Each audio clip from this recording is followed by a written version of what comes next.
Hello दोस्तों, मैं आशुतोष कुमार। आप देख रहे हो सबका नॉलेज यूट्यूब चैनल। आज आप लोग का लास्ट वीडियो है एमसीक्यू पर और statistical tools and interpretation class 11। तो इस यूनिट से आपका उतना एमसीक्यू वगैरह नहीं बनता। इससे आपका फार्मूला है तो बहुत सारे डेरिवेशन क्या बोलते हैं न्यूमेरिकल वगैरह बनाना पड़ता है, कुछ फार्मूला को याद रखना पड़ता है, ठीक है। लेकिन फिर भी जो भी बनेगा इसमें 4-5 चैप्टर है ना, 4 चैप्टर है। इंडेक्स नंबर है, कोरिलेशन है, मेजर ऑफ सेंट्रल टेंडेंसी है, मेजर ऑफ डिस्पर्सन है। तो सभी से मिलाकर आज जितना एमसीक्यू हो सकेगा तो सभी को दे देंगे, ठीक है। इसके बाद सारा का सारा चैप्टर पढ़ाया हुआ है। आप प्लेलिस्ट में जाइएगा। ये सब चैप्टर पिछला बार टर्म 2 में दिया था, ठीक है। तो उसका प्लेलिस्ट देखिएगा, टर्म 2 इकोनॉमिक्स क्लास 11 जैकबोर्ड, तो सॉरी मिल जाएगा, तो वहाँ से आप कर लीजिएगा, ठीक है। और एक एक वीडियो में एक एक चैप्टर पढ़ाया हुआ तो ज़्यादा टाइम लगेगा नहीं, पढ़ लीजिएगा। वहाँ से ही सारा का सारा एमसीक्यू वगैरह बन जाएगा, फार्मूला वगैरह माइंड में आ जाएगा, ठीक है। चलिए, फर्स्ट क्वेश्चन क्या बोल रहा है देख लीजिए। The most common measures of central tendency is, major of central tendency main कौन है, सबसे कॉमन जो होता है, मीडियन है, मल्टीपल है, मीन है, या फिर वेटेड मीन है। तो सबसे कॉमन होता है मीन, ठीक है ना। मीन सबसे आसान है, सबसे कॉमन है। तो आप याद रखिएगा, आंसर इसमें सी याद रखिएगा, ठीक है। इसका आंसर भी देख लेते हैं, आंसर भी मीन है, ठीक है, करेक्ट, कोई दिक्कत नहीं है। चलिए आगे देखिए। सेकंड सेकंड क्या बोल रहा है, एक सेकंड। सेकंड क्या बोल रहा है, the division one of the column in 10 equal part is called. एक कॉलम को, किसी कॉलम को 10 इक्वल पार्ट में बांटते हैं।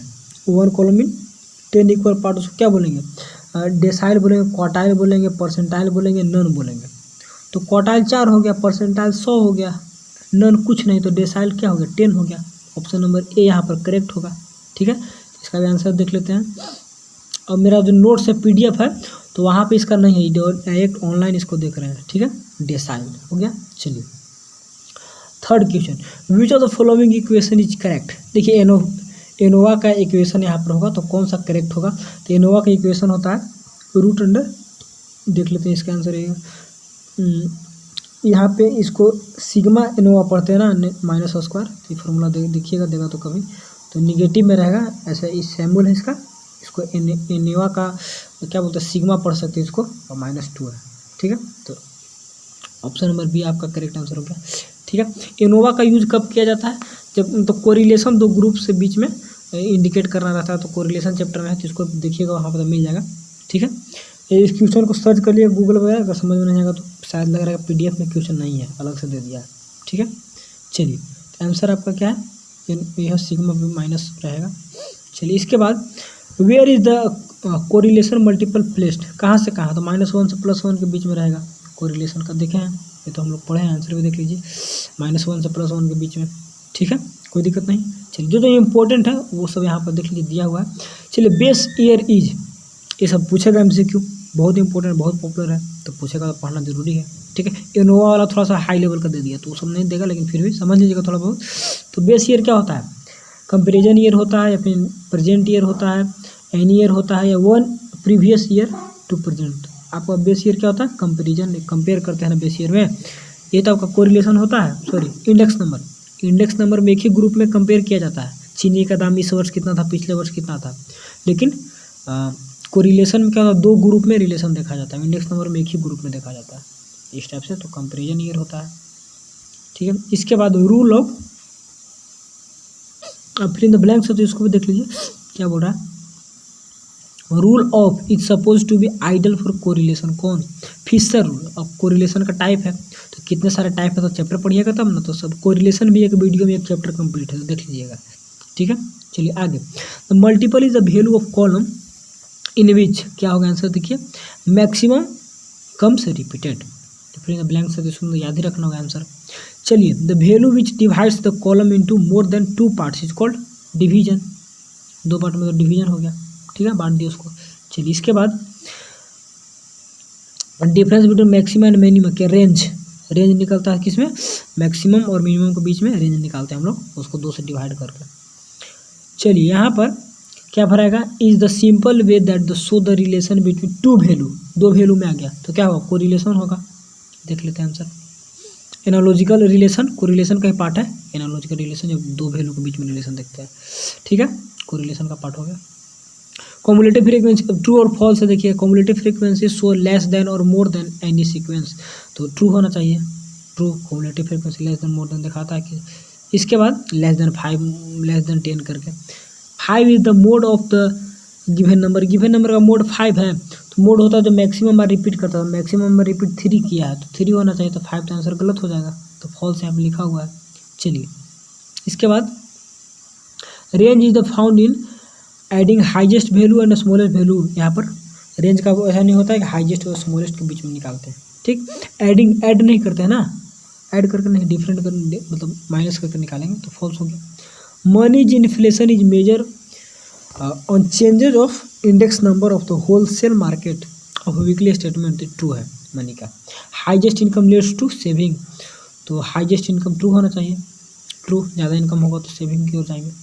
चलिए कुछ यहाँ पर फिल इन द ब्लैंक्स है, तो इसको मैचिंग है, तो मैचिंग को यहाँ पर देख लीजिए, यहाँ पर डायरेक्ट ही मिला देते हैं ना। देखिए आपका मीन का यहाँ पर दे दिया, देख लीजिए सभी का देखते हैं। Column A formula of range, range का फार्मूला देखिए यहाँ पर होता है highest lowest. Type of correlation, तो कोरिलेशन का पॉजिटिव और निगेटिव हो सकता है। अच्छा कंज्यूमर इंडेक्स नंबर, उसके बाद मीडियन, तो ऑल ऑफ द वैल्यू, यहाँ पर देखिए सर को बताते हैं कैसे कैसे। यहाँ पर आपका देखिए मीन है, तो मीन का क्या हो जाएगा, मीन का minimum effect total of all value, सारे वैल्यू को ऐड करते तो मीन आता है, इसका हो गया। इसके बाद टाइप ऑफ कोरिलेशन, कोरिलेशन का टाइप पॉजिटिव और निगेटिव कोरिलेशन। इसके बाद कंज्यूमर प्राइस इंडेक्स, तो कॉस्ट ऑफ लिविंग कंज्यूमर का, और मीडियन का आपको लास्ट जो बच गया minimum effect of value, median में वैल्यू का इफेक्ट मिनिमम होता है, हाईएस्ट वैल्यू लोवेस्ट वैल्यू का मिनिमम होता है, क्योंकि मीडियन में बीच का निकालते हैं, तो ऐसे करके आ गया, ठीक है। तो चैप्टर को पढ़िएगा तब बनेगा, नहीं तो नहीं बनेगा। ग्राफिकल मेथड, और जो टॉपिक जो कन्फ्यूजन लग जाता है तो उसको थोड़ा सा नेट वगैरह गूगल वगैरह सर्च करके टीचर वगैरह से डिस्कस करके पूछ सकते हैं, ठीक है। ऐसा नहीं जो बता दी उस पर नहीं समझ में आएगा तो उसको करना है अलग से। चलिए आंसर इन वन वर्ड देख लीजिए। Graphical method of studying dispersion, important question है लॉरेंज कर्व से ग्राफिकल मेथड का, ठीक है। MCQ में भी ऐसे दे सकता है।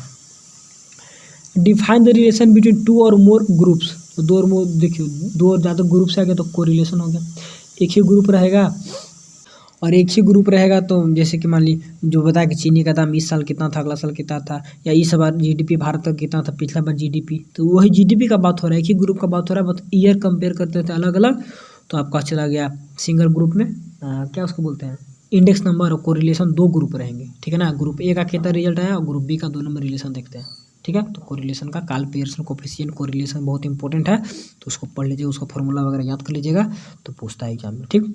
चलिए MCQ सारा से कंप्लीट कर दिया, जो नोट्स में था जो नहीं था वो अलग से दे दिए, बाकी सब कंप्लीट हो गया, कहीं से कोई दिक्कत है नहीं, सारा चैप्टर भी कंप्लीट हो गया है। तो बस अब आप लोग को रिवीजन करना है, पढ़ना है, मॉडल सेट वगैरह का तो उसको भी बना देंगे, उसको भी कर देंगे सब कुछ को अच्छे से, ठीक है ना। अब बस केवल क्लास 12 का वीडियो वगैरह जाएगा तो बस आप लोग का एंड रहेगा।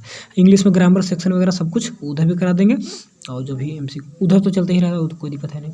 चलिए, और लाइन बाय लाइन एक्सप्लेनेशन सब कुछ MCQ इंपॉर्टेंट क्वेश्चन आंसर आप लोग को नहीं देंगे, क्योंकि ऑब्जेक्टिव है तो उसमें क्वेश्चन आंसर क्या देंगे। चलिए one which divide the column in 10 equal part decide, ठीक है। इसके बाद आगे देखिए इंडेक्स नंबर क्या है, helps to measure the average price changes, तो कंज्यूमर प्राइस इंडेक्स होता है, ठीक है ना। Average price change consumer price index पढ़ना होगा चैप्टर, ऐसा समझ में नहीं आएगा। Saving is the directly related to income, ठीक है, तो पढ़ रहा है। What is the measure of central tendency, और कुछ लिखने के लिए देता तो नहीं, लेकिन दे देगा तो फिर भी क्या करिएगा, सबसे आसान है कि major of central tendency is the single value which represent the characteristics of entire value, सारे वैल्यू का एक वैल्यू निकल गया 4, तो सारे वैल्यू को दिखा देगा कि 4 है, द मीडियन मेड जो भी निकलता है तो मेजर ऑफ सेंट्रल टेंडेंसी दिखाता है characteristic. Which is the popular measure of central tendency, arithmetic mean सबसे पॉपुलर है। इसके बाद define the arithmetic mean, it is define है the sum of the value of all observation divided by number of observation, mean के बारे में पूछ रहा था। Find out the mode of the following data, mode ज़्यादा बार जो रिपीट करेगा, यहाँ पर 9 कर रहा है रिपीट, शायद देख लो इसका आंसर 9 इज, देखिए 9 is the number which represent maximum number of times, तो hence 9 is mode. Write the formula of arithmetic mean, arithmetic summation weighted है, वेटेड का क्या होता है, समेशन ऑफ WX, पता है, तो वेटेड का हो गया, ठीक है। चलिए, तो जो जो इम्पोर्टेंट था उसको दे दिए, खत्म कर दिए, ठीक है ना। आपका 10 मिनट का वीडियो बना, सब कुछ जो इंपॉर्टेंट था दे दिए, इस टाइप से देगा। तो चैप्टर जब पढ़िएगा तो इस टाइप से माइंड में रखिएगा, उसके बाद चैप्टर को पढ़ना स्टार्ट करिएगा, ठीक है। तो चलिए, thanks for watching and best of luck.